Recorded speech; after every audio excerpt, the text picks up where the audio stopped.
तो नमस्कार, आशा है कि आप अच्छे होंगे। मैं हूं विजय कुमार, एक लेखक, इंग्लिश लेखक। ये मेरी किताब है डिस्क्रिमिनेट हिंदू बाय विजय कुमार पाल, इसको ज़रूर पढ़ें। दूसरी किताब है venomous fangs of cobra by Vijay Kumar Pal, इसको भी ज़रूर पढ़ें। तो आप जानेंगे कि इस्लाम किस तरह का है। बाकी मेरी और भी किताबें हैं, invaders and hidden facts by Vijay Kumar Pal, ये भी पढ़ें, देख लें इसको। ये सारी किताबें आपको गूगल पर मिलेंगी और जब आप इन दोनों किताबों को सर्च करेंगे तो विजय कुमार पाल के नाम से सारा सर्च आ जाएगा। तो दोस्तों, आज हम इस्लाम का एक और फ्रॉड, एक जुमलेबाजी, जो मोदी के खिलाफ कहते हैं कि अंधभक्त गाली देते हैं एक दूसरे को, तो मोदी से भी बड़े जुमलेबाज अगर इस दुनिया में थे। मोदी तो एक साधारण इंसान है, मोदी तो पॉलिटिकल आदमी है, लेकिन जो अपने आप को पैगंबर कहता था वो इतना फ्रॉड और झूठ बोलते थे। इनके सल्लल्लाहु अलैहि वसल्लम मोहम्मद साहब, उससे बड़ा जुमलेबाज आज कोई दुनिया में नहीं हुआ। उसने अल्लाह के नाम पर जो जुमलेबाजी की, अल्लाह का एक कैरेक्टर को क्रिएट किया, जैसे शक्तिमान कैरेक्टर मुकेश खन्ना जी ने वो तो खुद ही बोलते हैं कि हमने कैरेक्टर क्रिएट किया था। इसी तरह मोहम्मद ने अल्लाह नाम का एक क्रिएटर और कैरेक्टर क्रिएट किया और उसको दुनिया बनाने वाला बता दिया। न कभी उसने अल्लाह को देखा, ना हमने भी भगवान को नहीं देखा, लेकिन हमने प्रकृति को तो देखा है। लेकिन जहाँ धर्म की बात होती है वहाँ सिर्फ प्रकृति नहीं होती, वहाँ अध्यात्म का या एक मानवता का बहुत बड़ा बिंदु होता है। क्योंकि प्रकृति तो अपना काम स्वयं करती है, लेकिन जो मज़हब इस्लाम है, इसका कहीं भी देख लो, इसका अध्यात्म से दूर दूर तक नाता नहीं है, मानवता से दूर दूर तक नाता नहीं है, सच्चाई से दूर दूर तक नाता नहीं है। तो इसलिए हम ये कह सकते हैं कि जो पैगंबर था, ये एक सेल्फ स्टाइल पैगंबर था, एक झूठा नबी था जो हमेशा झूठ बोला करता था अल्लाह के नाम से और बाइबल से और यहूदियों की धर्म पुस्तक तोरा से कहानियाँ चुरा चुरा कर, आयतें चुरा चुरा कर कुरान में डाल दी गई, जिसमें इनका साला जो खदीजा बिन खुवैलिद, जो एक ईसाई औरत थी जिसने सबसे पहले इस्लाम कबूल किया, उसका जो चचेरा भाई था वर्का बिन नोबल, जो एक ईसाई था, वो और ये खदीजा मिलकर, चूँकि मोहम्मद को एक बीमारी थी जिसको कि नॉर्सिज्म कहते हैं, यानी कि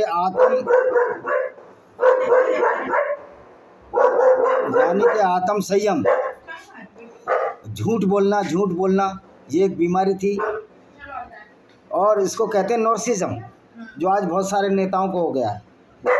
तो उसको ये एक बीमारी थी नॉर्सिज्म की, और वो सोचता था जो मैं बोल रहा हूँ वही सही है, खाता ना भाई मोहम्मद साहब जो कहें वही सही। क्योंकि इनके ऊपर एक किताब लिखी है अली सीना, जो कि एक ईरानी लेखक हैं जिन्होंने इस्लाम छोड़ दिया, अमेरिका में रहते हैं, अंडरस्टैंडिंग द मोहम्मद जो ये किताब लिखी, उसमें भी इनको बताया गया कि मेंटली रिटायर्ड थे। और इनकी हदीसों में भी इस बात का जिक्र है। ये बंद कर दो यार इसको, दरवाजे को। मेंटली रिटायर्ड, ये उन्होंने इनकी हदीसों में लिखा है कि मोहम्मद को मिर्गी के तौर आते थे, आवाज़ में टन टन, कानों में घंटी की आवाज़ बनती थी। तभी वर्का बिन नोबल, जो इसका चचेरा साला था, जो एक ईसाई था, वो कहता था ये आयत है, ये जिब्राइल है, इस तरह की कहानियाँ गढ़ी गई। और मज़े की बात है, जो कहते हैं इस्लाम शुरू से ही है, तो खदीजा बिन खुवैलिद जो मोहम्मद की पत्नी थी, पहली पत्नी, वो पहली मुसलमान क्यों है और मोहम्मद पहला मुसलमान क्यों है? तो ये सारा झूठ बोलते हैं। तो आइए क़यामत के जो 10 झूठ हैं, जो बड़े बड़े झूठ हैं, उसके बारे में हम चर्चा करेंगे। क़यामत को इंग्लिश में डूम्सडे कहते हैं, हॉलोकास्ट कहते हैं। इस्लाम धर्म में क़यामत यानी प्रलय को निश्चित और अटल सच्चाई माना गया है। क़यामत वह दिन है जब पूरी दुनिया ख़त्म हो जाएगी और हर इंसान को अपने कर्मों के अनुसार ऊपर वाले को हिसाब देना होगा। कुरान और हदीस के अनुसार क़यामत आने से पूर्व कुछ ऐसी घटनाएं होंगी। हदीस वो है जो कि मोहम्मद के मरने के बाद लेखकों ने लिखी। उसमें असरत उस साआ यानी क़यामत की बड़ी निशानियां कहा जाता है, असरात उस साआ। हुजूर इस अल्लाह फरमाया कि क़यामत आने से 10 निशानियां देंगी। क्या वो तुम कहाँ से घुस गए?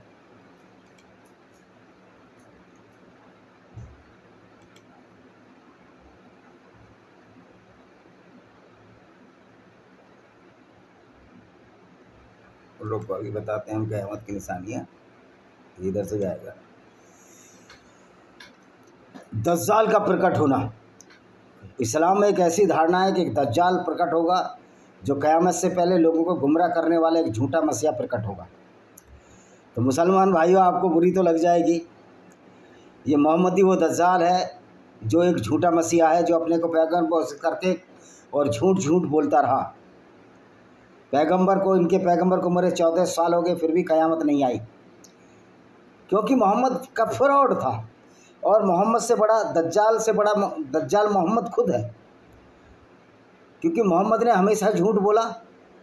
लोगों को बोला कि मैंने चांद के 2 टुकड़े कर दिए, लोगों को बोला कि मैं ऐसे घोड़े, बुर्राक नाम के घोड़े पर गया, उसका मैंने वीडियो डाला हुआ है। उस घोड़े पर गया जो घोड़ा है ही नहीं, और उस मस्जिद में भी नमाज़ पढ़ ली जो मस्जिद बनी नहीं थी, वो मोहम्मद की मौत के बाद बनी। तो सबसे बड़ा झूठा मसीहा तो ये मोहम्मद ही है। तो दज्जाल तो ये प्रकट हो चुका है। मोहम्मद ही दज्जाल है, क्योंकि झूठ बोलता है, लोगों को कत्ल करता है, लोगों को गुमराह करता है। और बहुत से लोग उसे खुदा मानकर उसकी पूजा करने लगेंगे। हज़रत ईसा इसका अंत करेंगे, कह रहे बहुत से लोग उसकी खुदा मानकर पूजा करने लगेंगे। तो मोहम्मद की तो पूजा कर ही रहे ना भटके मुसलमान, और कह रहे हज़रत ईसा इसका अंत करेंगे। अब जो हज़रत ईसा है, जो कि क्रिश्चियनों का जीसस है, वो इनका अंत कैसे करेंगे? जीसस तो खुद ही मर चुका। फिर दूसरा बोलता है धुआं, क़यामत के पहले ऐसा धुआं निकलेगा जो रोशनी को ढक लेगा, हर ओर अंधेरा ही अंधेरा होगा, हर ओर अंधेरा ही अंधेरा होगा। एक्चुअल में ज्वालामुखी जो फटते थे उनका जिक्र कुरान की, बाइबल की, ओल्ड टेस्टामेंट और तोरा में किया गया है कि बहुत सारे शहर राख से भस्म हो गए। तो ये ज्वालामुखी को ये क़यामत बोलता है। तो पूरी दुनिया में तो एक साथ ज्वालामुखी फटने नहीं है। दूसरा बोलता है दब्बा, क़यामत से पहले धरती पर एक जानवर आएगा जिसके हाथ में एक हज़रत मूसा की लाठी होगी, दूसरे हाथ में हज़रत सुलेमान की अंगूठी होगी। अब ये है फिर एक बहुत बड़ा झूठ। जो मूसा है वो यहूदियों का पैगंबर मोजेस है, हालांकि यहूदियों में भी ये झूठ है। मोजेस या मूसा नाम का कोई आदमी हुआ नहीं, तो उसकी लाठी किसके हाथ में होगी भाई? एक जानवर आएगा। अब ये समझ में आने चाहिए वो जानवर क्या होगा, उसके हाथ होंगे। आज भी इंसान और चिंपैंजी को छोड़कर, बंदरों को छोड़कर, कोई जिनके पास अंगूठा है काम करने का, 90 के अंश पर मुड़ जाता है, चीज़ें पकड़ने की ताकत है। बाकी बताओ क्या कुत्ता या कोई जानवर इस तरह का कोई चीज़ों को पकड़ सकता? वो जकड़ सकता दोनों पंजों से, लेकिन हाथ से पकड़कर उठा नहीं सकता। तो हज़रत सुलेमान की, अब सोलोमन को इन्होंने सुलेमान बना लिया, अंगूठी होगी। तो ये सारा झूठ है। हज़रत ईसा, हज़रत अलैहिस्सलाम का पुनः आगम, यानी कि जो ईसा है या जीसस है वो फिर से धरती पर लौटेंगे। सारे काफिर उनके साथ इस्लाम धर्म को अपनाएंगे। भाई काफिर तो अभी तक तो पूरा इस्लाम धर्म, और जीसस तो आया ही नहीं है, तो कैसे काफिर इस्लाम धर्म को अपनाएंगे? बल्कि हो ये रहा है कि अब लोग इस्लाम की बीमारियों को देखकर, झूठ बोलकर इस्लाम छोड़े जा रहे हैं। फिर हज़रत ईसा इंतकाल के बाद हुजूर के बगल में दफन होंगे। फिर हज़रत ईसा जो इंतकाल हो जाए उसके बाद हजूर के दफन होंगे। मेरी समझ में नहीं आता वो दोबारा कैसे मर जाएगा एक आदमी। और फिर तुम कहते हो क़यामत के बाद सारे मुर्दे जी उठेंगे। अब सवाल ये है, मैं पूछता हूँ, इनसे बाद में पूछूंगा, याजूज मजूज दज्जाल की जो मौत होगी, 2 जंगली और ताकतवर कौमें होंगी जो दुनिया पर भारी तबाही मचा जाएंगी, हर चीज़ को खचा जाएंगी। देखो यजूज और मजूज अगर देखा जाए ना, ये इस्लाम के लोग हैं, लेकिन अब वो इतने ताकतवर नहीं रहे। तो बेटा क़यामत तो आनी नहीं है। मोहम्मद साहब को 14 साल मरे हो गए, आज तक तो क़यामत आई नहीं और आएगी भी नहीं। दुनिया में पूर्व में ज़मीन धंसेगी, दुनिया के 3 हिस्सों में ज़मीन धंस जाएगी, एक पूर्व में एक पश्चिम में, और ये ज़मीन को निगल लेंगे। भाई दुनिया के 3 हिस्सों पे तो वैसे भी पानी है, जहाँ समुद्र नीची होती है ज़मीन वहाँ पानी भर जाता है। तो मशरिक़ पूरब को बोलते हैं और मगरिब बोलते हैं पश्चिम को। अरब में ज़मीन डूब जाएगी, जिससे क्या है जिंदा लोग समा जाएंगे। अब चक्कर क्या है, मोहम्मद की जो सोच थी वो बरसाती मेंढक की तरह थी।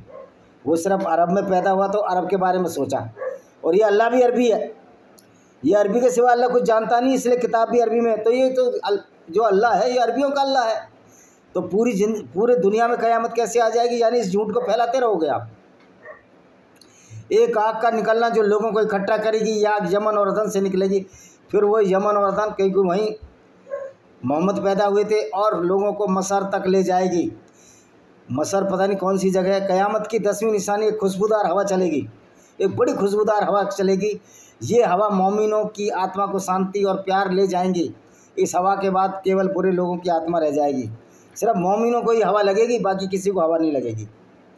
ओ भाई, कौन सी खुशबूदार हवा चलेगी? खुशबूदार हवा तो जब ये चलेगी कि जब पेड़ पौधे ज़्यादा होंगे, वनस्पति ज़्यादा होंगी। तो ये मोहम्मद का जो झूठ है, जो फरेब है, आप देखिए कि किस तरह मोहम्मद झूठ बोला करता था। और देखिए और क्या है, इनकी आयतें और पढ़ा कर सुना देते हैं, आपको समझ में आ जाएगी। तो मोहम्मद तो बिल्कुल झूठ ही बोलता था। क़यामत देखो, आयत पढ़ा देते हैं कुरान की।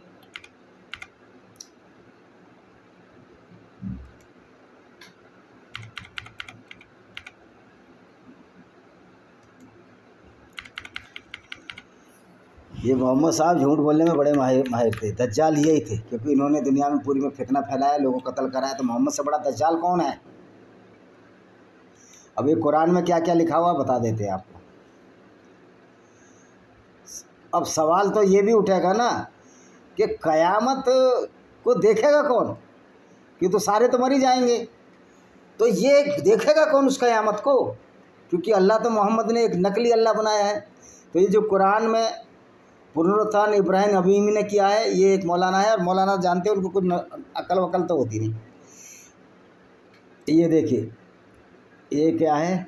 और वह जिस दिन उन्हें इकट्ठा करेगा, मानो वे 1 घंटे के अलावा नहीं रहे।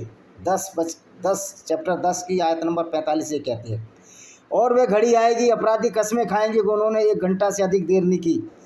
30 चैप्टर आयत नंबर 55। अब ये बताओ, मुसलमानों से बड़ा अपराधी कौन है? मोहम्मद से बड़ा अपराधी कौन है? वो मोहम्मद जिसकी वजह से 6 करोड़ हिंदू मारे गए, 60 करोड़ से ज़्यादा लोग जो कत्ल हो चुके हैं मुसलमानों के हाथे। उस विचारधारा को लाने वाले मोहम्मद से बड़ा अपराधी कौन है? तो ये मोहम्मद कसम खाएगा कि मैंने जो गलत काम किए पैगंबर बनकर, जो दूसरों की औरतों को लूटा, जो दूसरों की औरतों से बलात्कार किया, जो दूसरों की उनकी औरतों को लूटकर उनके साथ जबरन विवाह किया, तो ये तो मोहम्मद के लिए आएगी, तबाही आएगी मोहम्मद की। तो मोहम्मद से बड़ा अपराधी तो कोई है ही नहीं। क़यामत की निशानियों में से एक है तुरही बजना। कुरान के अनुसार दुनिया के अंत में क़यामत से पहले तुरही 2 बार बजाई जाएगी। अब ये बताओ, ये तुरही कौन सी होगी? ये तुरही किसने देखी है? ये किससे बनी होगी? ये नरसिंगा, सूर बोलते हैं उसको, नरसिंगा फूंका जाएगा। तो जितने आकाशों में, जितने धरती में, सब बेहोश हो जाएंगे। अब यार सारे बेहोश ही हो गए, तो उस क़यामत को देखेगा कौन? कौन ये गवाही देगा कि क़यामत आई है?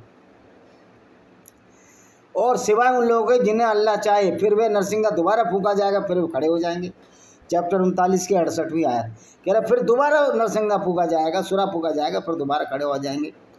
तो इसका शाब्दिक करते एक भयानक स्वर्गीय चीख के कारण बेहोश हो जाना। और दूसरी आयत, जिस दिन सूर फूंका जाएगा, ये नरसिंगा फूंका जाएगा, तो आकाश और धरती में रहने वाले सब घबरा जाएंगे, परंतु वे ही जिन्हें अल्लाह चाहेगा सब उसके पास अपमानित होकर आएंगे।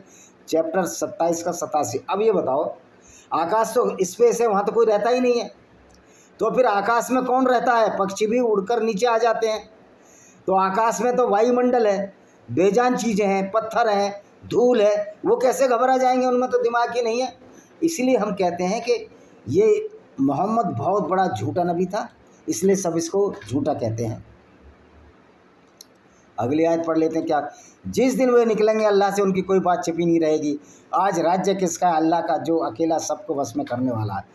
देखिए, अल्लाह का राज है, अल्लाह तो है ही नहीं, और अल्लाह का राज भी नहीं है। आज तो इस्लाम को मानने वाले भी इस्लाम छोड़ रहे हैं और गैर एक्स मुस्लिम बन रहे हैं। तो ये अल्लाह का राज कैसे हो सकता है जब अल्लाह है ही नहीं? ये तो एक झूठा जो पात्र कैरेक्टर तैयार किया, तो उसका राज हो ही नहीं सकता। ये सब मोहम्मद का ड्रामा था, खेल था। और सुर में फूंक मारी जाएगी, फिर उन सबको इकट्ठा कर लेंगे। तो उपयुक्त आयतों अन्य परंपराओं के आधार पर कहा जा सकता है कि तुरई का बजना निकट है, क़यामत की निशानी है। भाई तुमको क्या पता तुरई का कोई वो तो दिया नहीं है आपने, कौन से सन में किया जाएगा? मोहम्मद तक कह रहा था मेरे सामने आ जाएगी। सौर मंडल का पतन होगा। अब क़यामत की निशानियों में से एक है जो सोलर सिस्टम है पूरी तरह से अस्वस्थ हो जाएगा, जैसा कि पवित्र कुरान की कई आयतों में बताया गया। कुरान कहता है जब सूरज छिप जाएगा और सारे तारे अंधकार में हो जाएंगे, पहाड़ मिट जाएंगे। चैप्टर 81 आयत 1 से 3। अब ये बताइए, सूरज तो रोज़ छिपता है, अंधकार और तारे अंधकार में हो जाएंगे। भाई तारे तो सूरज से भी बड़े बड़े हैं, तारों का खुद का अपना प्रकाश है। हमारा सूर्य भी एक तारा है, तो वो अंधकार में कैसे हो जाएंगे? जो सूर्य से बड़े तारे हैं वो सूरज की रोशनी पर थोड़ी डिपेंड है, वो तो अपनी रोशनी पर डिपेंड है। और पहाड़ मिट जाएंगे, पहाड़ कैसे मिट जाएंगे? तो प्लेन हो जाएगा क्या सारा का सारा? और तारे तो कई तारे जो सूर्य से बड़े हैं वो सूर्य छिपने से अंधकार में कैसे हो जाएंगे, ये अलग है। क्योंकि रात में सूरज छिपता है तो मोहम्मद को दिखता था कि अंधेरी रात होगी, जैसे अभी भी डरा देते हैं ना भूत प्रेत की कहानी सुना के। चैप्टर 82 का 1 से 3 क्या है? जब आकाश फट जाएंगे, तारे बिखर जाएंगे, समुद्र उमड़ पड़ेंगे। देखो भैया, तारा तो इतना बड़ा होता है, हमारे सूर्य से भी बड़े बड़े हैं। जब तारे हमारी पृथ्वी पर कैसे गिर जाएंगे बताओ आप, कैसे गिर जाएंगे? एक हाथी एक चींटी पर गिरेगा और चींटी बच जाएगी। तारे हाथी से भी बड़े हैं और हमारी पृथ्वी चींटी से भी छोटी है। तो एक तारे की बात है, सैकड़ों तारे कहाँ गिर जाएंगे, किधर वो जगह है? फिर तारे अपनी रोशनी खो देंगे, आकाश फट जाएगा, पहाड़ धूल के समान उड़ जाएंगे। भाई ये सूरज चैप्टर 7 77 8 से 10। अब ये समझ में नहीं आता कि तारे अपनी रोशनी खो देंगे तो वो तो संकुचित हो जाएगा। अब यहाँ कह रहा है तारे अपनी रोशनी कह देंगे, वहाँ बोलता है सूरज अपनी रोशनी खो देगा तो तारे अंधकार में हो जाएंगे। तो तारे अंधकार में कैसे हो सकते हैं जब उनकी अपनी रोशनी है? आकाश फट जाएगा और पहाड़ धूल। आकाश क्या फटेगा, कैसे फटेगा? कोई आकाश कोई कागज़ है, कोई पेड़ है, कोई टेबल है, कोई वस्तु है, ऑब्जेक्ट है? आकाश तो स्पेस है। जिस दिन आकाश इधर उधर टल जाएगा, पहाड़ भी टल जाएंगे। आकाश किधर उधर नहीं टलेगा, आकाश कुछ है ही नहीं। जब महान घटना होगी तो उसके घटित होने में कोई संदेह नहीं। हमको संदेह है कि वो उस महान घटना होगी। आकाश अब तारे कैसे फट सकते हैं? अगर तारे फट जाएंगे और सूरज डूब जाएगा तो तारों का अपना प्रकाश तो रहेगा ना। और हमको ये है कि सारा झूठ बोल कर चला गया मोहम्मद, और एक ऐसे अंधकार वाली गली में छोड़ गया मोहम्मद कि जब क़यामत आएगी ऐसा होगा। ओ भाई, कब क़यामत आएगी? उसको पता था क़यामत आएगी नहीं। अगर मोहम्मद थोड़ा भी समझदार होगा, उन लोगों को उल्लू बनाकर चला गया, उल्लू की लकड़ी पकड़ा गया क़यामत के, और मुसलमान उसी लकड़ी को पकड़े पकड़े जन्नत और जहन्नुम की कल्पनाएं कर रहे हैं। एक पक्ष को अपमानित करना, दूसरों को ऊंचा करना। जब पृथ्वी भारी कंपन से हिल जाएगी और पहाड़ ढह जाएंगे, यहाँ तक कि बिखरी हुई धूल के समान हो जाएंगे। 56 की आयत नंबर 1 से 6। भाई मोहम्मद से बड़ा तो क़यामती कोई है ही नहीं, मोहम्मद से बड़ा तो दज्जाल कोई है नहीं। जो उसकी विचारधारा से 6 करोड़ हिंदुओं का कत्ल हो गया, 60 करोड़ से ज़्यादा गैर मुस्लिम मारे गए, जिसमें हिंदू ईसाई यहूदी सब हैं। और जिस दिन हम आकाश को लपेट देंगे जैसे किताब लपेटी जाती है, बेटा आकाश कोई स्पेस है, कोई चादर नहीं है जो लपेट लोगे। ये चैप्टर 21 का 104 नंबर। जब आकाश फट जाएगा, चैप्टर 84 की 1 से 5 है। और अपने रब की आज्ञा मानेगा। आकाश, पहली बात तो आकाश एक बेजान चीज़ है, उसमें दिमाग ही नहीं है, वो किसी की भी आज्ञा नहीं मानेगा। आकाश एक प्रकृति का एक अंग है और वो अपने आप एक स्पेस है। जिस तरह पौधे किसी की बात नहीं मानते, वो अपने हिसाब से बढ़ते हैं, अपने हिसाब से चलते हैं। कोई भी ऐसा जीव जो प्रकृति से जुड़ा हुआ है, एक्सेप्ट पालतू पशु और हमारे इंसान के, जिनमें थोड़ा दिमाग आ गया, कोई पेड़ किसी अल्लाह वल्लाह की आज्ञा नहीं मानेगा। पेड़ अल्लाह को जानता ही नहीं है, अल्लाह कौन चिड़िया है, कौन खेत की मूली है, और उसे मानना ही होगा। भाई नहीं मानेगा, आकाश नहीं मानेगा अल्लाह की आज्ञा, क्योंकि आकाश बेजान है, उसमें दिमाग नहीं है। और जब धरती फैल जाएगी, उसमें से कुछ उसे बाहर फेंक देगी और खाली हो जाएगी, वे अपने रब की आज्ञा मानेगी। धरती भी बेजान है, धरती भी अल्लाह की आज्ञा नहीं मानेगी, वो भी एक प्रकृति है, उसे मानना ही होगा। बिल्कुल नहीं मानेगी, औकात नहीं अल्लाह की जो मनवा दे। यह पूछता है कि क़यामत का दिन कब है? जब आंखें चुंधिया जाएंगी, चांद धुंधला हो जाएगा, सूरज चांद एक साथ आ जाएंगे। सूरज चांद एक साथ कभी आ ही नहीं सकते, क्योंकि अगर चांद सूरज की तरफ गुरुत्वाकर्षण से बढ़ा तो चांद तो इतना छोटा है, सूरज उसको अपने अंदर समा लेगा। और सूरज तो एक गोला है गैसों का, जो गुरुत्वाकर्षण की वजह से रुका हुआ है, तो सूरज चांद तो उसमें समा जाएगा। चांद इतना छोटा है, पृथ्वी में 3,33,000 पृथ्वी समझ सकती है सूरज में, तो चांद तो और भी छोटा है। और ये कहता है जो तुमसे पहाड़ों के विषय में पूछते हैं, कह दो मेरा रब उन्हें जड़ से उखाड़ फेंकेगा। वो पहाड़ जड़ से कहाँ से उखाड़ फेंकेगा, जड़ तो नीचे है। तुम्हारा तो अल्लाह कहता है मैंने पहाड़ ऊपर से गाड़ दिए हैं, पहाड़ कोई पेड़ तोड़ी है। फिर उसे समतल बना दो, उसमें कोई टेढ़ापन ऊपर खामन नहीं, समतल बना देगा पहाड़ों। अगर पूरी दुनिया के पहाड़ समतल हो जाएंगे तो अभी समुद्र में पहाड़ हैं, ये मोहम्मद को पता ही नहीं था। जहाँ पानी भरा हुआ है वो भी चट्टाने हैं अंदर, और पता ही नहीं। मोहम्मद तो झूठ बोलने वाला नबी था। जिस दिन धरती बदल दी जाएगी, आकाश भी, और वे सब अल्लाह के सामने उपस्थित होंगे। अब ये बताओ, धरती में ना दिमाग है ना आकाश, तो स्पेस है, आकाश तो कुछ है नहीं, वो अल्लाह के सामने क्या उपस्थित होगी धरती? धरती कोई औरत है या आदमी है? बल्कि जब धरती टुकड़े टुकड़े हो जाएगी, चैप्टर 79 की, अरे भाई धरती टुकड़े टुकड़े हो जाएगी तो उसके छोटे छोटे टुकड़े अगर हो भी गए, पहले तो धरती के केंद्र में मोहम्मद को मालूम ही नहीं था कि गुरुत्वाकर्षण केंद्र मेटालिक जो लोहा है, आयरन है, धरती का जो कोर के नीचे जो मेंटल है, वही जो उसकी अपर लेयर है, 2 लेयर होती हैं, वही चुंबक है, मैग्नेटिव है। तो इसी वजह से धरती तो रुकी हुई है। अगर कयामत आने वाली होती तो धरती तो कभी बनती ना, जीवन बनता। तो ये मोहम्मद का ये झूठ जो हमने बताया है आपको, ये इसी तरह का झूठ बोला करते हैं। तो क्या देखा कि हमने बताया कि मोहम्मद किस तरह झूठा नबी था, लोगों को बहकाता था। और उससे बड़ा दज्जाल कौन, उससे बड़ा अपराधी कौन, जो गैर मुस्लिमों को कत्ल करा रही है उसकी किताब। मोहम्मद से बड़ा अपराधी कोई हो तो बताओ। हिटलर भी 50 लाख यहूदियों का मारने का अपराधी है। आज हिटलर की मूर्तियाँ तोड़ दी जाती हैं। हिटलर का नाम नहीं रखते लोग, लेकिन इस मोहम्मद का नाम रखते हैं। तो आप समझ सकते हो कि इस्लाम के मानने वालों का, बेचारे हमारे मुस्लिम भाइयों का कितना ब्रेन वॉश हो चुका है, किस तरह वो परेशान है, किस तरह उनको सच्चाई नहीं दिख रही, अंधेरे में जी रहे हैं।